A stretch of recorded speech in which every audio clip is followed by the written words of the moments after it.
Please remember to subscribe and share this video to help disabled animals with donated wheelchairs. This is a Sony KDL60R520A, supposedly manufactured in about 2013. This becomes an issue because apparently Sony is stopping support of some of these older TVs, that being about less than 6 years old now. Primarily it's in the form of they stopped supporting Crackle, which is actually owned by Sony. And about that same time, I noticed that I was having problems with YouTube freezing.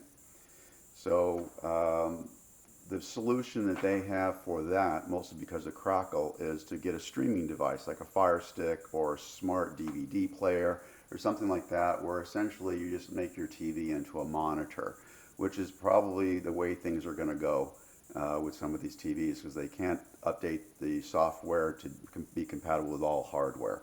So we may be running into this.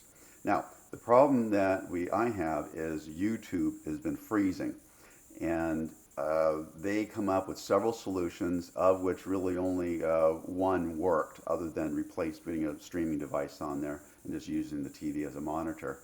But there is one that Sony has not recommended, but I did find on the internet, which works really well, and it's much less of a hassle. Let me show you some of the things that they're recommending. So basically, the first thing we'll do is we're trying to go to YouTube and Entertainment Network, and we have the different apps. We'll pop up here in a second. Takes a little while. And I'm going to go down to the YouTube right here, and pops up. Now let's see if we get lucky to see if it does not freeze or if it's going to freeze, which I'll be able to walk you through how we get rid of it if that's the case. So usually it just hangs right there. It doesn't go any further than that when it does freeze. And let's see, it looks like, oh, okay, it's loading. So this time is the last repair I did on it is holding up. And I'm using the method that I'll teach you last. It's not. Noticing that it didn't go in all the way, it is requiring me to sign in again. So essentially what you do is you click on that, it gives you a code, you can use your cell phone or your computer, and it connects you to your YouTube account, so you get all your preferences and such like that. So let's get past that right now. So the number one way that Sony is recommending is to fix this problem of it hanging up is simply unplug the TV set, wait 2 minutes, and then plug it back in, and that's called a power reset. Ideally, it allows the capacitors to discharge, and if something's hanging that up, it allows it. That never worked for me. It's the easiest way to do, obviously, just by unplugging your TV and plugging it back in. That did not work for me. The next is basically going to the Opera browser and cookie delete. So basically we go back to your applications. There's different ways in which you can get to that. And mine is going through the internet browser on here. And let's see if it pops up. This is another thing that did not do, yeah, page cannot be displayed. Let's see if it allows me. But you're supposed to hit the options on here, and that's not letting it happen. So let's hit return, and we'll try it again. And see if they use it. Now the options. So we go all the way down to browser settings, as you can see at the top there. And you go down to delete all cookies. And might as well go ahead and do that since I'm here. And you delete that, and you want to delete all your cookies, yes, since I'm going to have to reset it all anyway.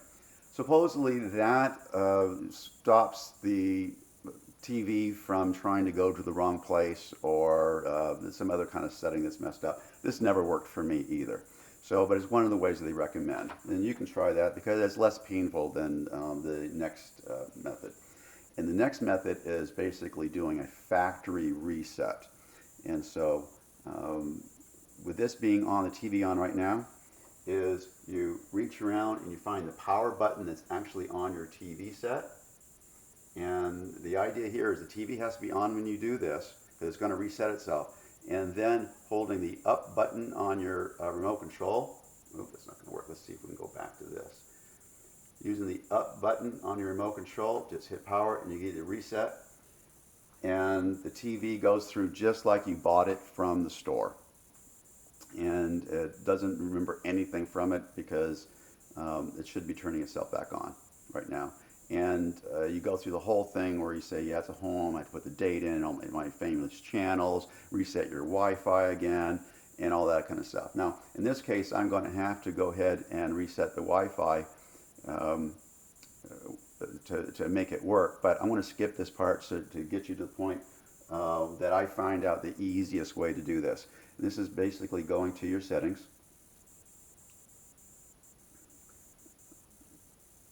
Oh, it's not even going to let me do that until it's set itself back up. Okay, I'm going to cancel that, and we're going to skip all this kind of stuff. You know, get rid of this for the time being, and I'll reset it back later. So we're going to go here, and we're going to go down to settings, and we're going to go down to setup. Oops. And we are going to go all the way down to,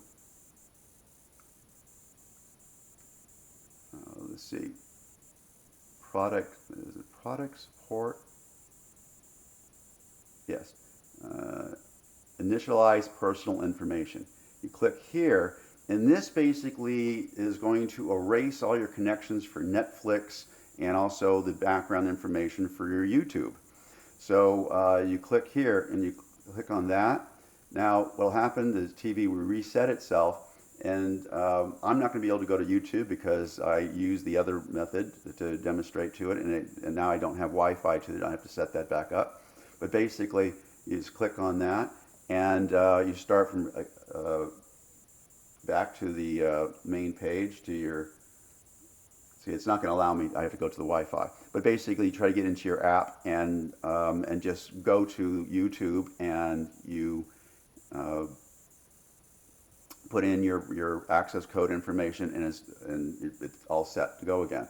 Now, that's the easiest way to do this. I probably am going to end up having a streaming device because it doesn't appear Sony is supporting any of their older TVs. And again, older TV meaning you know, less than 6 years old.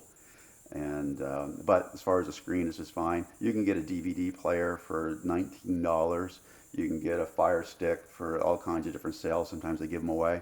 And that might be the way to go. You just stick that into your HDMI and just stream it from your internet. So I hope this is helpful for you. This is a way to get past that frozen screen.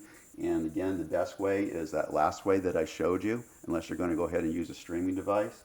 All the other ones take a lot of time, and it's just not worth it to have to do it every single time. It'd be nice if Sony would support their quote-unquote older TVs. Why you can't get to something like YouTube it's just amazing. But going through this, you will be able to do that. So any questions, just ask them in below, and I hope that this video is informational for you. I'm using a new camera with a widescreen appeal to it. I hope that works out versus some of my other ones. Also, let me know below. And thank you for watching.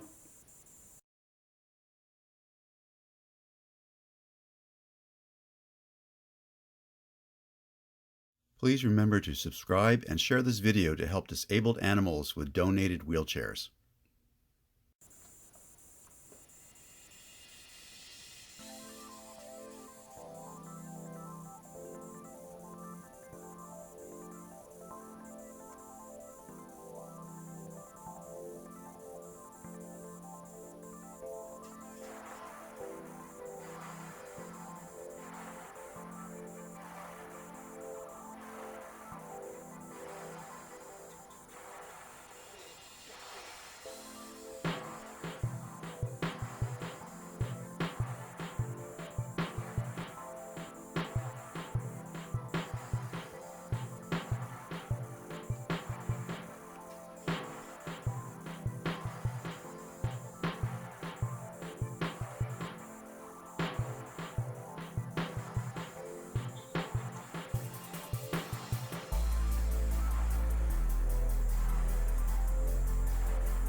Please remember to subscribe and share this video to help disabled animals with donated wheelchairs.